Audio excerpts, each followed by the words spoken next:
নমস্কার। এই প্রথমবার বাংলা কবিতার অডিও ভিডিও নিয়ে আমি ফেসবুকে এলাম। অসীম ভূঁইয়া, 5 জন কবির কবিতা পাঠ করব আমি। সেই 5 জন কবি হলেন কবি ভবেশ বসু, কবি সুনীল মাঝি, ঋত্বিক ত্রিপাঠী, অরুণ ভট্টাচার্য এবং দুঃখানন্দ মণ্ডল। বিভিন্ন দশকে কবিতা পাঠ করছি আমি। প্রথমেই যার কবিতা পাঠ করব তিনি কবি ভবেশ বসু, খড়গপুর সাহিত্যের অন্যতম কবি ভবেশ বসুর কবিতা পাঠ করব। ভবেশ বসু মূলত 80-র দশকের কবি। অসংখ্য কাব্যগ্রন্থ তার রয়েছে। প্রতিবেশী চাঁদ, বৃষ্টিবকুল, ছায়ায় ফেরা, এই দেহে এই মোহে, শব্দ পাখি, ফুল উচ্চারণ, বাতাস অক্ষর হও, সন্ন্যাসীর পায়ে শিকল, রাধা ছুঁয়ে যায়, যে অসংখ্য কবিতার বই তার রয়েছে।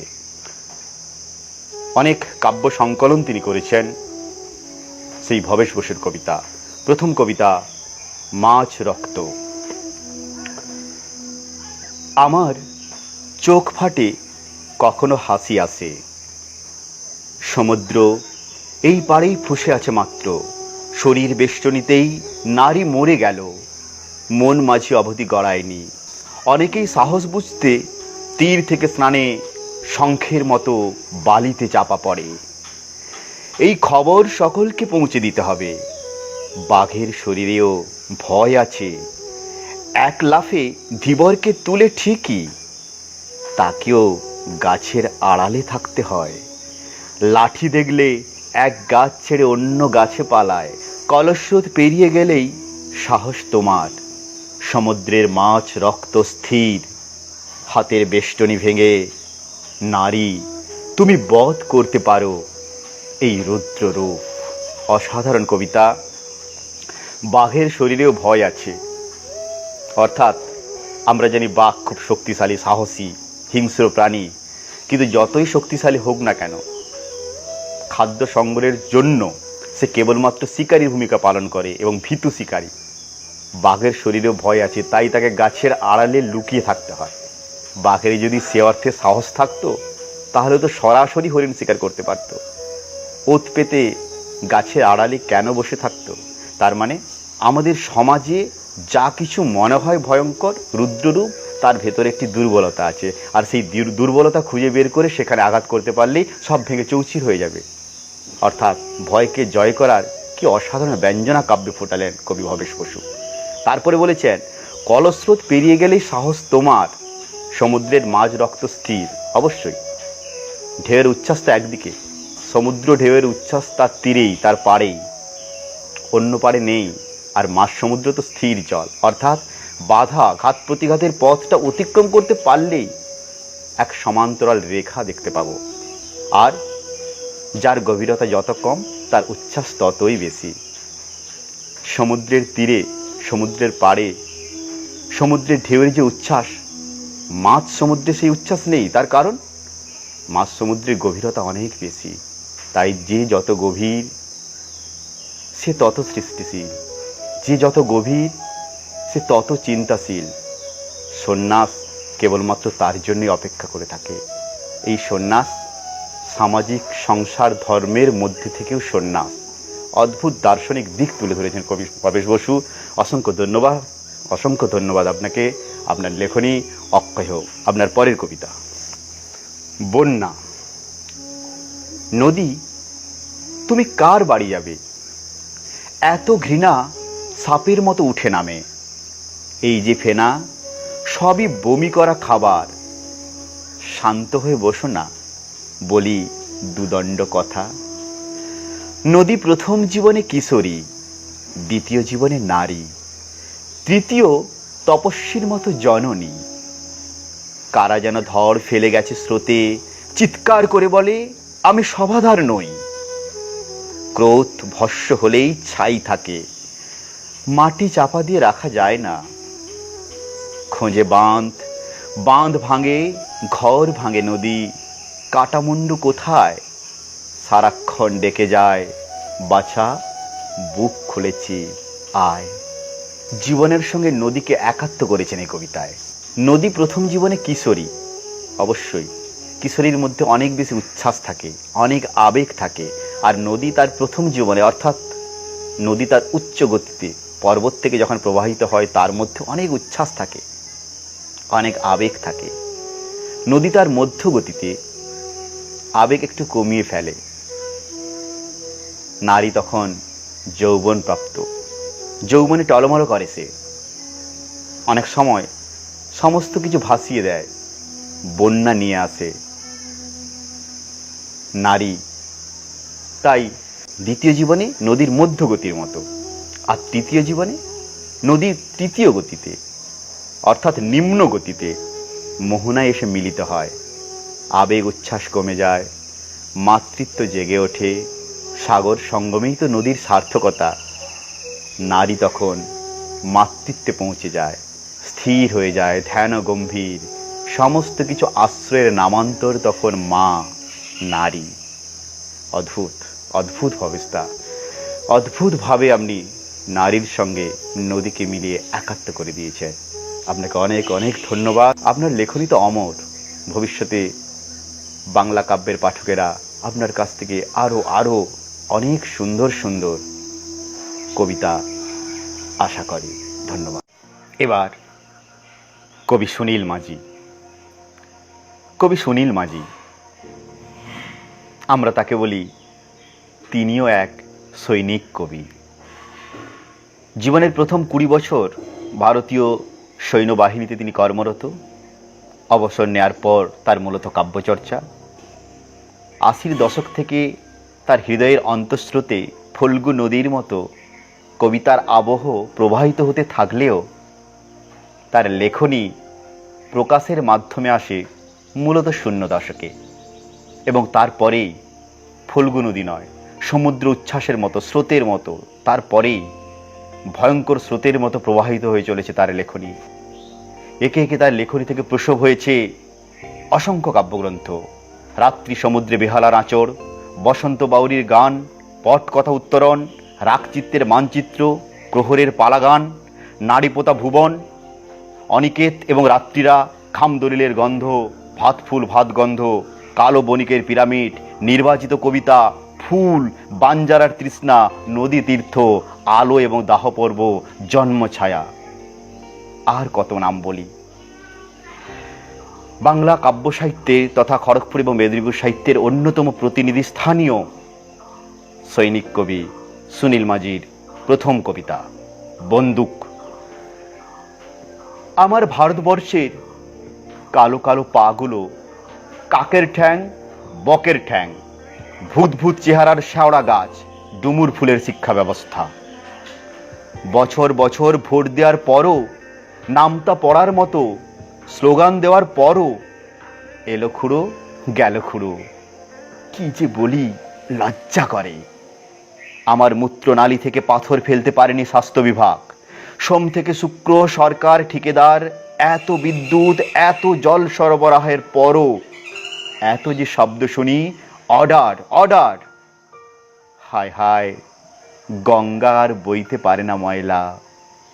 আমার ভারতবর্ষ এখন চর ঘর। পেটের জ্বালা ভুলতে মোবাইলে গান, বস্তি মস্তি, তার চোখে মুখে ভাঙা কাঁচ, তার বুকে কানে ধর্মঘট, কালো কালো হাতগুলো ছিঁড়ে ফেলছে রেশন কার্ড। কি যে বলি, বড্ড ভয় করে। প্রতিদিন লাইসেন্সহীন বন্দুক হয়ে যাচ্ছে আমার ভারত। আহা, সৈনিক জীবনে তিনি দেখেছেন এই ভারতবর্ষের রূপ, ভারতবর্ষের কঙ্কাল রূপ। চোরাস্রোতে ভারতবর্ষের মধ্যে প্রবাহিত হচ্ছে যে অবৈধ নিঃশ্বাস, সেই নিঃশ্বাস তিনি অনুভব করতে পেরেছেন। ভারতবর্ষকে বলছে লাইসেন্সহীন বন্দুক, অবৈধ বন্দুক।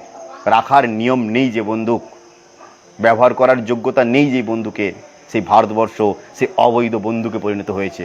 অর্থাৎ বিবেকের ছাঁকনিতে ভারতবর্ষকে ছেঁকে নিয়ে পরিশ্রুত করার দরকার হয়েছে বর্তমান পরিস্থিতিতে। এই অবৈধ বিবেকহীন এই ভারতবর্ষের দুঃখ যন্ত্রণা দারিদ্র্য কবিকে ক্ষতবিক্ষত করেছে। অদ্ভুত ধরনের তিনি পঙ্ক্তি বিন্যাস করলেন, প্রতিদিন লাইসেন্সহীন বন্দুক হয়ে যাচ্ছে আমার ভারত। অসাধারণ। ভারতবর্ষকে লাইসেন্সহীন বন্দুক হিসাবে কেউ কোনো কবি এর আগে দেখিয়েছেন কিনা আমার জানা নেই। অসাধারণ, অসাধারণ সুনীল দা। আপনার পরের কবিতা আতঙ্কবাদ 2। লোকটা আমাকে খুন করতে পারে, জানি জানি। লোকটার ডান হাতে ছোরা, বাম হাতে রিভলভার, জানি। তবু আমি লোকটার সঙ্গে হাঁটছি, বলছি মহারাজ আপনি বেশ ব্যস্ত, অনেক নাড়ি কাটার কাজ বাকি। তবু আপনি একটা কবিতা শুনুন। কবিতাটি মাথায় রাখুন। চারপাশে দ্বন্দ্ব, আক্রমণ, ফাটল, শোষণ, ঘৃণা, প্রবঞ্চনা আর খুন, এসবের মুক্তিদাতা কে? যে মানুষ গান, সে মুক্ত থাকে। লোকটা কেটে নিতে পারে আমার তর্জনী, জানি। সাহারার ফাঁদে পড়ে মানুষ হয়েছে বাস্তুহারা, জানি জানি। তবু আমি লোকটার সাথে আছি, কাছাকাছি। বসে চিয়ার্স গণতন্ত্র বলে প্রজাতন্ত্রের টেংরি ঠ্যাং খাচ্ছি। এই বেশ আছি ছদ্মবেশে। জীবনানন্দ হচ্ছে কফি হাউসে, শকুনেরা ভাসিতেছে আকাশে। ক্ষমতার আকাশে আমি শকুন, শকুন আত্মগ্রাসী আমি। এবার খাবো সাগরের নুন। অসাধারণ সুনীল দা। এবার খাবো সাগরের নুন। অষ্টাদশ শতকের ভারতচন্দ্র, আমার সন্তান যেন থাকে দুধে ভাতে।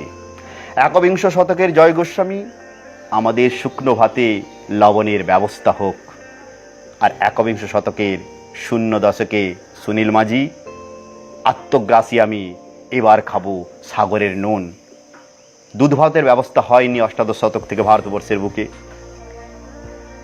যখন কেউ কিছু করতে পারেনি, যখন কেউ কিছু করতে পারল না, তখন কবি সুনীল মাঝি সমস্ত নুন, সাগরের সমস্ত নুন খেয়ে ফেলতে চেয়েছেন। অর্থাৎ তোমরা যারা ঠান্ডা করে রয়েছ, তোমরা যারা নামি দামি গাড়ি চড়ছ, চিলি চিকেন খাচ্ছ, পনির মটর খাচ্ছ, তোমাদের খাওয়ার সমস্ত খাওয়ারকে স্বাদে ফিরিয়ে আনে। সমস্ত খাওয়ারের মূল কথা কিন্তু নুন। নুন ছাড়া তোমাদের এত নামি দামি খাওয়ার সমস্ত বিস্বাদ হয়ে যাবে। আর নুনের ব্যবস্থা যেহেতু আমাদের হলো না, নুনের ব্যবস্থা যখন করতে পারলেন না আপনারা, তাহলে আপনাদের সমস্ত নুন খেয়ে ফেলবো। আপনাদের ওই পনির মটর, চিলি চিকেন সমস্ত বিস্বাদ হয়ে যাবে। একটু নুন আপনাদের জন্য রাখ, সমস্ত নুন খেয়ে ফেলবো। অসাধারণ, অসাধারণ প্রতিবাদের অসাধারণ লাইন, অসাধারণ পংক্তি আপনি বিন্যাস করলেন কবি সুনীল দা। আপনাকে অসংখ্য ধন্যবাদ। আপনার অক্ষয় লেখনী থেকে ভবিষ্যতে আরও আরও অমর পংক্তি বাংলা কাব্যের পাঠকেরা চায়। ধন্যবাদ। এবার কবি দুঃখানন্দ মণ্ডল। কবি দুঃখানন্দ মণ্ডল মূলত শূন্য দশকের কবি। তার দুটি কাব্যগ্রন্থ রয়েছে, একটি রোদ শ্রাবণের লেখা এবং অন্যটি আমার মন এখন বৃষ্টি। গদ্য ও কবিতা দুটি ক্ষেত্রেই তার লেখনী সমান সচল। তার কবিতার মধ্যে আমরা অদ্ভুত অনুভূতির প্রকাশ আমরা দেখতে পাই। যন্ত্রণা, দুঃখ, সে সঙ্গে মানবিক অনুভূতি অদ্ভুতভাবে মিলেমিশে গেছে তার কবিতায়। তার প্রথম কবিতা পরিযায়ী। খাঁচার মধ্যে প্রিয় পাখিটি এখনো ঘুমিয়ে আছে। একটি রেখার উপর সাজিয়ে নিচ্ছে অক্ষর। অর্থের সন্ধানে পথিকের পথ বাকি আরও অনেক। পাখিটি ঘুম ভেঙে শুরু করেছে একলা কথা বলা। ওর ভাষা আমাদের ভাষা নয়, আমাদের কথা বলা ওর কথা বলা নয়। অনুমানের সিঁড়ি দিয়ে তুমি হেঁটে যাও। কিসের সংঘাত তুমি যাকে বন্দি করেছ? সেও তো তোমার এলোমেলো অক্ষরের মতো। হলুদ স্বপ্নের দেশে পরিযায়ী হতে পারত। অদ্ভুত পংক্তিবিন্যাস দুঃখানন্দ মণ্ডলের। ওর ভাষা আমাদের ভাষা নয়, ওর কথা বলা আমাদের কথা বলা নয়। একটি পাখি খাঁচাই বন্দি পাখি, টিয়া পাখি অথবা কাকাতুয়া পাখি, আমরা যে কথা শেখাই অনেকখানি বলতে পারে। মানুষের বাকযন্ত্র যেভাবে উচ্চারণ করে, একটা পাখির, এই দুটো পাখির বাকযন্ত্র অনেকখানি উচ্চারণ করতে পারে এবং তার মধ্যে স্পষ্টতা থাকে, কিন্তু তার হৃদয়ের কথা এটা নয়। আমরা আমাদের শখের জন্য তাকে কথা বলি, আনন্দ পাই, কথা শেখানোর গৌরব অনুভব করি, কিন্তু পাখির হৃদয়টা যে শুকিয়ে যাচ্ছে, পাখির হৃদয়ের কথা পাখিরাই বোঝে, আমরা বুঝি না। সে খাঁচা থেকে বেরিয়ে আমাদের মতোই স্বপ্নের দেশে সেও তো পরিযায়ী হতে পারত। পাখির হৃদয়ের বেদনা, একটা প্রাণের বেদনা কতটা গভীর, এবং আমাদের মনুষ্যত্বের বোঝার অভাব একটা পাখিকে কেন্দ্র করে কতটা রয়েছে, তার কাব্যে অসম্ভব সুন্দরভাবে তুলে ধরেছেন। ধন্যবাদ কবি দুঃখানন্দ মণ্ডলকে। কবির পরের কবিতা মা। কালো মেঘের বৃষ্টি বর্ষা ঢেকেছে শহুরে চোখ, জানালার ফাঁক দিয়ে উঁকি দেয় এক ফালি আলো, চোখের পাতা ব্যস্ত টেলিভিশনের পর্দায়। কেউ পরোয়া করে না, মা একা একা ভিজছে, ছুটছে ব্যস্ত চাকা, বৃষ্টিও তোর মতো একা। কাদামাটি তোর গায়ে ঠোঁটে, প্রকৃতি শুধু তোকে চেনে, বন্যা আসে চোখের পাতায় পাতায়। ল্যাম্পপোস্টের তলায় অন্ধকার, গভীর রাতে তুই একা।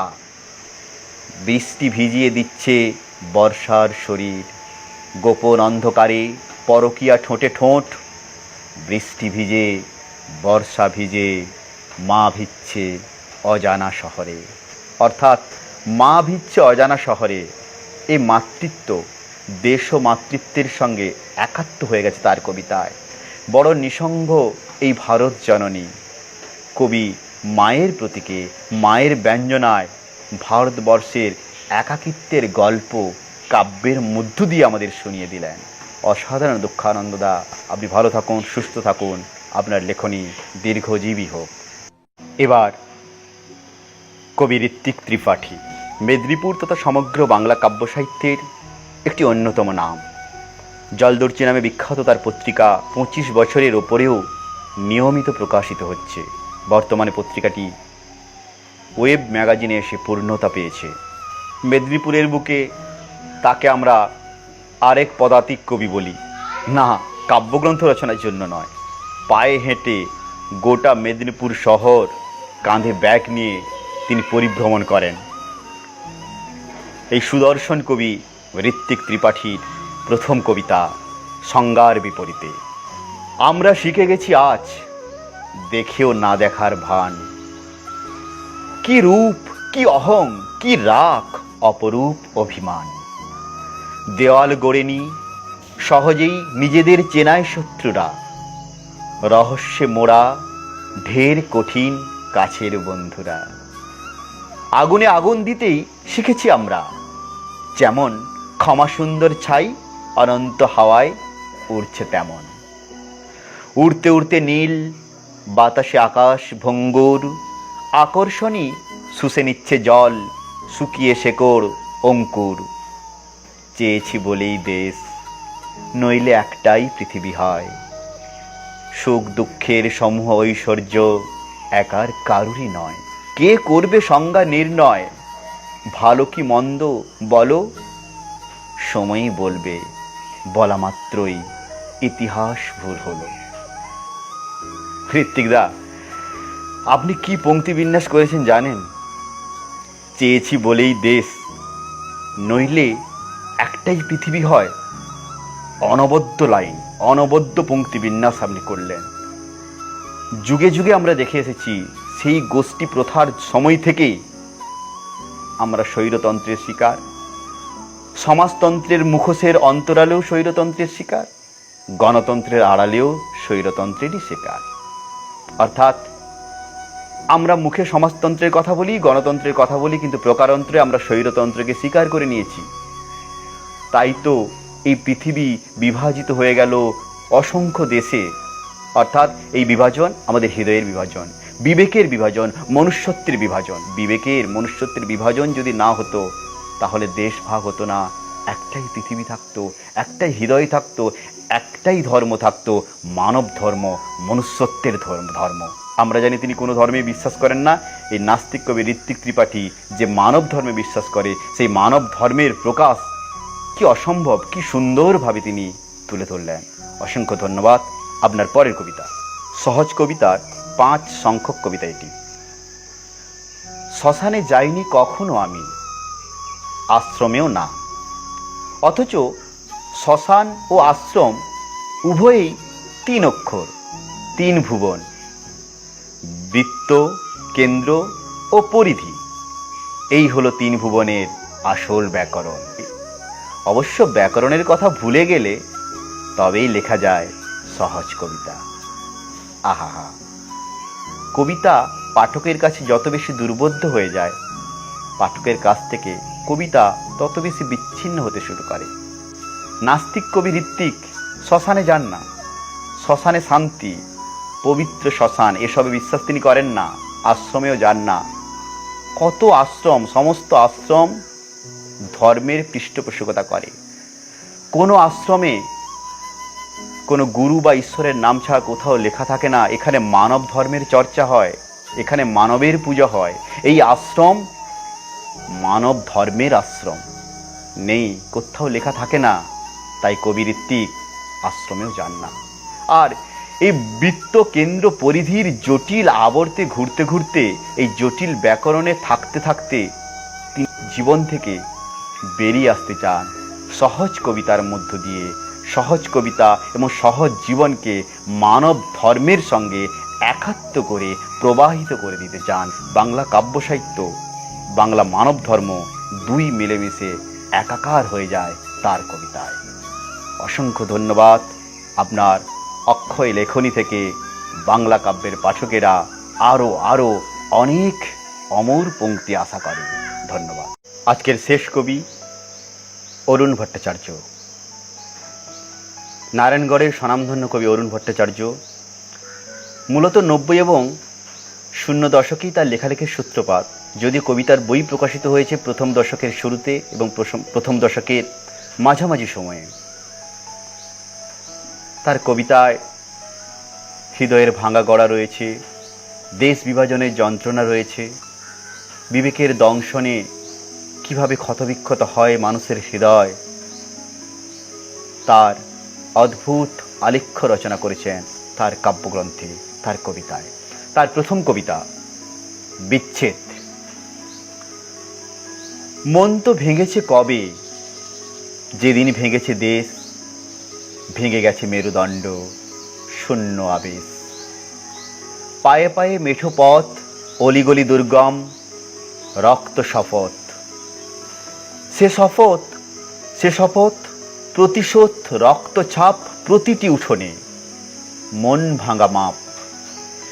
ভেঙে ভেঙে ছোট গ্রাম, জীবনের দাম, ভস্ম থেকে ছাই। আবার চলো না বসি, চাঁদ ভাঙা জ্যোৎস্নায়, বেনি সুতো যদি খুঁজে পাই।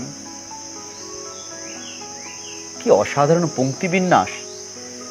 চাঁদ ভাঙা জ্যোৎস্নায়, চাঁদ থেকে জ্যোৎস্না খসে পড়ছে না, রোমান্টিক কবিতার মতো চাঁদ থেকে চুইয়ে চুইয়ে জ্যোৎস্না পড়ছে না, চাঁদ ভেঙে জ্যোৎস্না বেরিয়ে এসেছে। যেমন ডিম ফুটে মুরগির বাচ্চা বেরোয় না, ডিম ভেঙে মুরগির বাচ্চা বেরিয়ে আসে। ডিমের খোলাটার কোনো ক্ষমতাই নেই বাচ্চাটাকে, ভ্রূণটাকে, প্রাণটাকে আটকে রাখার। তেমনি চাঁদের জ্যোৎস্না প্রসব করার ক্ষমতা আছে, জ্যোৎস্না আটকে রাখার ক্ষমতা নেই। তাই চাঁদ ভেঙে জ্যোৎস্না বেরিয়ে আসে, আর যে জ্যোৎস্নায় আমরা লুটোপুটি খেতে চাই। বিনি সুতো যদি খুঁজে পাই, সেই জ্যোৎস্নার আলোয় বিনি সুতোর মালা গেঁথে সমগ্র দেশ, সমগ্র পৃথিবীর মানবতাকে একাত্ম করতে চেয়েছেন কবি। অদ্ভুতভাবে তিনি তার পংক্তি বিন্যাস করেছেন। জীবনের দাম ভস্ম থেকে ছাই, আক্ষরিক দিক থেকে দুটোই প্রতিশব্দ, কিন্তু ভস্মের মধ্যে আমরা দেখতে পাচ্ছি একটা অভিশাপ থেকে যে ছাই হয়ে যায় সেটাই যেন ভস্ম। আর ছাই মানে যন্ত্রণায় নষ্ট জীবনের প্রতীক, এখানে ছাই। আর ভস্ম থেকে ছাই, একদিকে অভিশাপ, সেই অভিশাপ থেকে জীবনের নষ্টতা।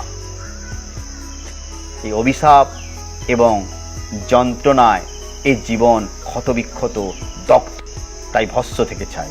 অসাধারণ। অরুণ ভট্টাচার্যের পরের কবিতা, খবর।